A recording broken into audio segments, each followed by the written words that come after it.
Благодарам. Почитувани колеги пратеници, почитуван државен секретар, она за кој што јас би сакал денеска да разговарам е делот во кој што во експозето рековте дека е уреден формата и начинот на електронската достава. Најпрво за тоа сакам да започнам. Имам неколку прашања до вас да ме убедите дека тоа е усогласено, затоа што според ова што гледаме овде, гледаме една мала правна конфузија. Во членот 129 вели електронската достава ја врши правно лице регистрирано во трговскиот регистар или регистар на други правни лица кои го води Централниот регистар на Република Македонија, кој е регистрирано како давател на квалификувана доверлива услуга согласно прописите од областа на електронските документи, електронската идентификација и доверливи услуги. Сега она што мене ме загрижува и според закон за судовите и според законот за управување со движење на предмети во судството, че во Македонија моментално во судовите си има систем за електронска достава и прием и достава на акти во судовите на Република Македонија е dostava.sud.mk и се користи за поднесување документи до судовите по електронски пат. Во моментот е деломно функционален, врши достава, не врши прием. Значи, предвидено е и за достава и за прием на акти. За судовите доставени преку автоматизиран систем за управување со судски акти АКМИС. Сега. Како имаме систематизиран систем за доставување на судски акти АКМИС, регулиран со закон за управување со движење на предмети во судовите, ако го погледнете законот за судови во членот 99 има еден посебен оддел кој што зборува за судски информатички систем, каде што има служби за информатика кои што се организираат како посебни организациони единици. Од друга страна, во законот за управување со движење на предмети во судовите имате предвидена обврска за обука за автоматизиран систем. Предвидената обврска за обука е на судските службеници. Министерството за правда, според членот 5 од законот од став 5 член 99 од закон за судови, Министерството за правда обезбедува поставување, одржување и функционирање на информатички систем врз единствена методолошка и технолошка основа. Че ние имаме овде суштински проблеми со единствената методолошка и технолошка основа, ако со законот за парнична постапка се предвидува доставата да се врши преку правно лице регистрирано во трговскиот регистар. Сега јас не разбирам како имаме dostava.sud.mk кој што треба да е дел од автоматизираниот систем за управување со судски акти и наместо да се направеше целосна интеграција и со законот за адвокатура, за да имаме навремено закажување, правична распределба и целосна функционалност на системите кои што се предвидени и за достава и за прием на пратки, ние со еден член од законот за парнична постапка го напуштаме и се предвидува електронската достава да ја врши правно лице. Дали не сметате дека имаме директна коализија со обврската од членот 99 став 5, каде што Министерството за правда обезбедува поставување, одржување и функционирање на информатички систем врз единствена методолошка и технолошка основа. Не можете да воспоставите единствена методолошка, ниту пак технолошка основа, ако доставата според член 129 предвидувате да ја вршат правни лица регистрирани во трговскиот регистар. На кој начин, повикувајќи се на членот 129, а за да го испочитува членот 99 став 5 од законот за судовите, Министерството за правда ќе успее да наметне методолошка и технолошка основа на приватни компании кои што ќе се запишуваат во Централниот регистар. Тоа е мојата дилема. Дали сметате дека се прекршува и законот за судовите, и деловникот за работа на судот, и законот за управување со движење на предмети во судовите, кога во Закон за парнична постапка предвидувате приватни субјекти регистрирани, правни лица, не ја наведувате собственоста, велите правно лице регистрирано во трговскиот регистар. Знаете дека сите кои што сакаат да занимаваат со трговска дејност можат да се регистрираат во трговскиот регистар. И практично судската достава од една страна со едни законски решенија предвидуваме да биде преку автоматизираниот систем за управување со судски акти АКМИС, а Министерството за правда врши увид во судовите дали се почитува или не се почитува автоматизираниот систем за управување со судовите. Имаме парцијално функционален e-достава.суд.мк, кој што треба да биде систем за електронска достава и е дел, а од друга страна, истото Министерство за правда е предлагач на еден закон со кој што, според мене, прави целосна конфузија во овој сектор. Покрај конфузија имаме колизија и со закон за судовите, и со закон за управување со движење на предмети во судовите. И при тоа ќе се доведе во ситуација Министерството за правда самото да не може да ги исполни обврските предвидени од закон за судови, затоа што нема да можете да направите вие единствена методолошка и технолошка основа за ваква достава. Ќе направите проблеми на судската администрација, никаде не предвидувате кој ќе следи обука, каква обука ќе има за ова. Ќе ве потсетам дека во Закон за управување со движење на предмети во судовите е предвидена обврска за обука за автоматизиран систем предвиден за судските службеници. И си има посебно организациона единица која што е служба за информатика. Сега, кој ќе ги следи обуките? На која ќе биде методолошката, која ќе биде технолошката основа, кој ќе го врши усогласувањето, дали усогласувањето ќе го врши Министерство за правда, дали усогласувањето ќе треба да го вршат самите служби за информатика. Како Министерството за правда ќе го врши надзорот над службите за информатика, кога самото Министерство и предлага закон со кој предвидениот систем за достава, кој што целата јавност очекува да стане функционален, наместо да стане целосно функционален, сега го напуштаме. А од друга страна гледате дека во јавноста зборуваме за како го формулирате сајбер безбедност. А ние каква сајбер безбедност ќе имаме кога доставата и приемот на судски акти од поврзани со парнична постапка ќе одат преку правни лица регистрирани во трговскиот регистар. И додека целиот современ свет оди кон унификација, зацврстување на системите, особено на информатичките системи, ние правиме овде разноликост, диверзификација на доставата. И затоа сметам дека кога велите го уредивме формата и начинот на електронска достава, сметам дека се прави една, не знам дали е намерна или ненамерна грешка, меѓутоа овде мораме да обратиме внимание. На вистина има предложено решение со кој што се обидува Министерството за правда да го олесни тој процес, меѓутоа не знам, членот 129, 128 и 130 сметам дека внесуваат целосна забуна и истите треба да бидат напуштени, односно доставата треба да тече согласно Законот за судовите и согласно Законот за управување со движење на предмети во судовите. Тоа е моje видување.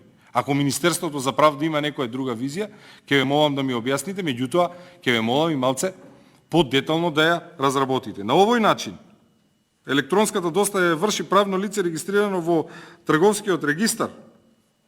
Ќе направите цела забава.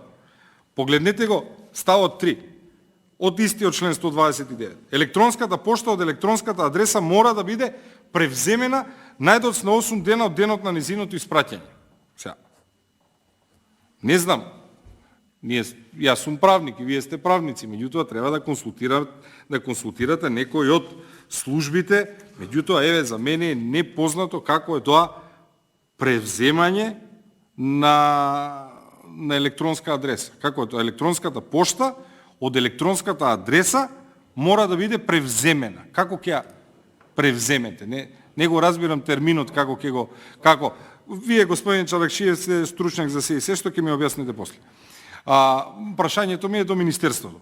За какво преземање сметате дека треба да биде извршено, затоа што провайдери на услуга мейл не дозволуваат таков увид кај системите на корисникот за да знаете дали е истата преземена или не е превземена. Значи, вие треба да направите упад во друг компјутерски систем за да знаете дали е превземена. Исто така во членот 128 предвидувате доставување на писмеа на адвокати, државно правобранителство, државни органи, органи на државна управа, единици на локална самоуправа, правни лица и лица кои вршат јавни овластувања преку електронска достава на електронска адреса. Регистрирана согласно закон во трговскиот регистар или регистар на други правни лица. Во став 2, одредбата од овој член се применува и за физички лица кои што вршат определена дејност запишана во трговскиот или друг регистар кога им се врши достава во врска со дејноста што ја вршат. Тоа е во ред. Ставот 3. Странката која е физичко лице може да побара од судот доставувањето да се врши преку електронска достава на електронска адреса што ја назначува во барањето. Значи, можноста за електронска достава во членот 128 ја предвидувате и за физичко лице во ред. Одлично. Немам забелешка на тоа. Меѓутоа, во членот 130 предвидувате што ќе се случи доколку не работи системот или не е во можност, кога не постојат, сте го формулирале, кога не постојат технички услови за електронска достава. И кога не постојат услови за електронска достава, сте предвиделе дека електронската достава за субјектите од член 128 став 1 и 2 од овој закон доставувањето се врши со предавање на писмена на лицето овластено за примање на писмена. Значи, ако не можете електронски да ја доставите, државно правобранителство, државни органи, органи на државната управа, единици на локална самоуправа, ќе го добијат на писмено. Во ставот 2 сте предвиделе ако не може технички услови за електронска достава на правно лице. Во ставот 3, кога треба да се достави до државен орган, а никаде не сте го предвиделе физичкото лице од ставот 3 од членот 128, кој е побарало од судот доставување по електронски пат. И сега некој ќе рече, па тој сам побара доставување, не требало да побара. Да, меѓутоа и правните лица и државните органи сите имаат обврска. А овде сте рекле, кога не постојат технички услови.